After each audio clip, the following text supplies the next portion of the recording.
Hello, welcome back to Vancouver Eats Part 3. We're Bites by Amy, and we're going to take you on the last leg of our Vancouver trip. Just in case you haven't seen Part 1 and Part 2, I've linked it in the description, and Part 2 is linked at the top of the screen.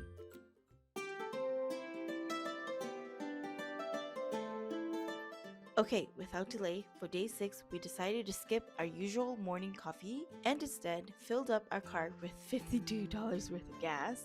Why? Well, because we had an ambitious plan to head north and see something special, Shannon Falls. Our goal was to wake up early, beat the crowds, and enjoy the beauty of the falls before anyone else showed up. So we woke up at 6 or 7 in the morning and drove up north. After a scenic 1-hour drive, we finally made it. And let me tell you, it was absolutely worth it. The waterfall was stunning, it was beautiful, and it was so peaceful. It was exactly what we needed to start the day. After soaking in the view and snapping some amazing photos, we hopped back in the car and drove a few miles north to our next stop, the Sea to Sky Gondola. We bought our tickets online on our phones, which made things super simple, and then we hopped into our gondola. Of course, we took a million pictures, because seriously, the views were breathtaking. If you're afraid of heights, don't worry, it's still worth it. Some parts were a little scary, especially the very steep parts, but once you got to the top, the view is just incredible. We grabbed some coffee and breakfast sandwiches at the cafeteria-style cafe at the top, found a little spot and kind of just sat there, enjoyed the view. Honestly, sitting there, sipping coffee, taking in the view, it doesn't get much better than that. I mean, anyone can get used to this. So we got to the Sea to Sky Gondola right after they opened. So we were like one of the first to go up, and when we got up, the cafeteria was pretty empty still. So we had options for seating, but once we were there for like 30 minutes, it got pretty crowded. So we were really lucky to have this amazing spot. I mean, British Columbia is just beautiful. I'd love to visit again someday. After breakfast, it was time for the suspension bridge. This one was much longer and higher than Lynn Canyon's, and yes, I had to cross it. It was definitely scary. I mean, just look at that drop to the treetops. Anyways, I did it. It was an unforgettable experience because some jerk was jumping on the bridge, but after crossing the bridge, there's a small hiking loop at the end of the bridge where you can hike at the top of the mountain. We did that for a little bit, got some really nice views of the surrounding area, and it got pretty busy, so we decided to go back down the gondola. On the way down, we saw some true hikers. I think they were actually hiking their way up the mountain. Our way back, we were gonna drive through Stanley Park, and so we decided that it would be fun to just take a visit. Sadly, the visit was pretty short-lived because at that time it was pretty busy already. I mean, after all the incredible sights that we just saw, it was really hard for Stanley Park to compare. So we went back to our Airbnb, dropped off our stuff, and made our way to this little Japanese market. It was like full to the brim. It had so many vendors. There were a ton of artists selling really cute stuff. Anyways, I wanted to try takenaka, and I was determined to get some food from them. So after waiting for an hour, we finally got some food. We also got some french fries and chicken bites. I can't remember what this is called, but we just had to get it since I wasn't able to visit the restaurant. It wasn't too bad, though I don't usually eat raw fish. I made an exception here. It wasn't bad, but this little thing was expensive. Anyway, after some window shopping, we decided to end the day with dinner at a spot we loved so much we went back, Tabam.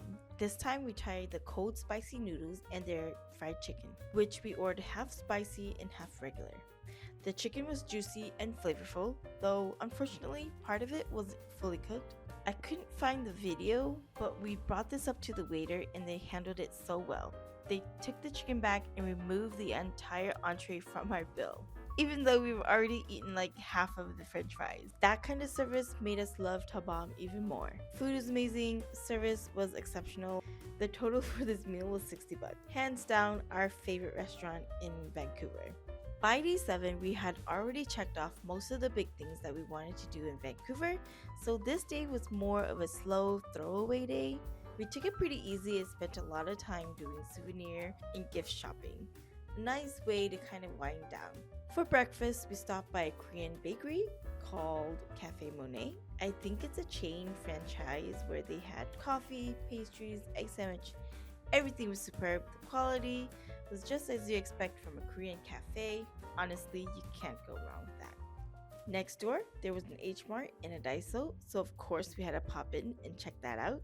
At H Mart, there was a small food court, so we stopped by for lunch. We got the curry, which wasn't as good as the one we had earlier at the Japanese restaurant Nobi Nobi, but this one was okay.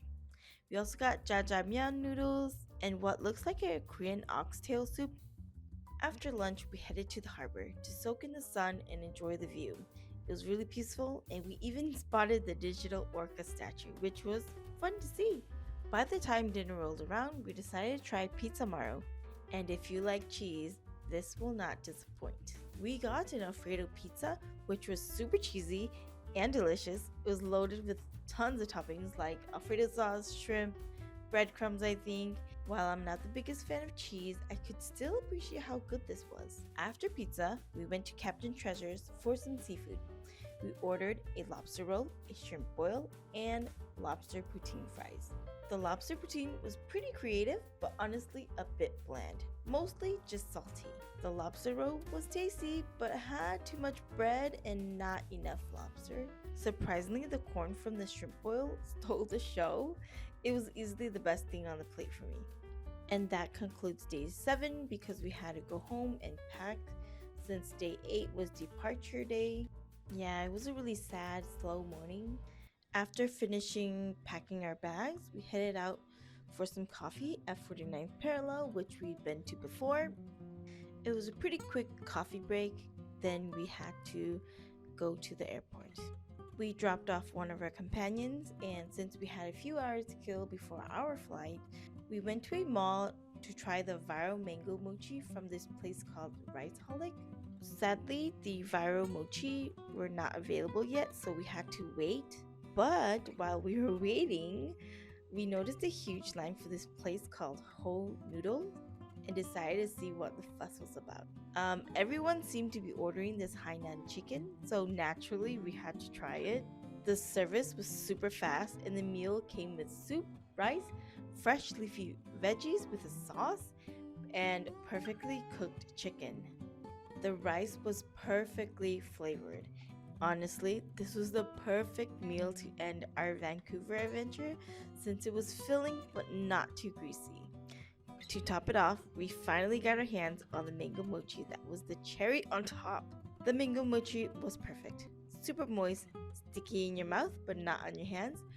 And the mango was perfect. It was sweet, it didn't have any stringy stuff in there, and it was just bursting with juice. And then eventually, it was time to head to the airport and head back home to the US. It was bittersweet living the city that we just fell in love with, but we had to. And that is pretty much it for our Vancouver adventure. I hope you've had as much fun watching as we did eating and exploring. If you're planning your own trip to Vancouver or just love food as much as we do, I hope this video inspired you in some way. Also, we'd love to hear from you. Let us know the one dish you'd love to try from today's video, or what's your favorite city for a food adventure, because I think we're due for another food adventure. So let me know which foodie city we should try. Don't forget to like this video if it made you hungry, and hit that subscribe button so you're the first to watch where our cravings take us next. Alright, see you soon. That's it. Bye!